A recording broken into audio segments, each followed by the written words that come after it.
بسم اللہ الرحمن الرحیم۔ صحیح بخاری حدیث نمبر 345 345 حضرت ابو موسیٰ عشری رضی اللہ تعالیٰ سے روایت ہے کہ انہوں نے حضرت عبداللہ بن مسعود رضی اللہ تعالیٰ سے کہا، اگر تمہیں جنابت کی حالت میں پانی نہ ملے تو کیا تم نماز نہیں پڑھو گے؟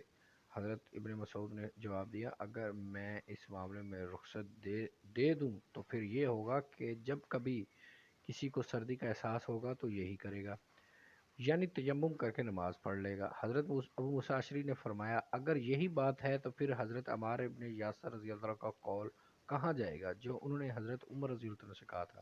حضرت ابن مسعود رضی اللہ عنہ نے جواب دیا، میں تو یہ سمجھتا ہوں کہ خود حضرت عمر کو حضرت عمار کے قول پر اطمینان نہیں۔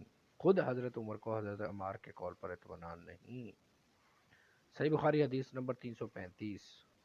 صحیح بخاری حدیث نمبر 345۔ پچھلی اردو میں نے 335 کا ہے۔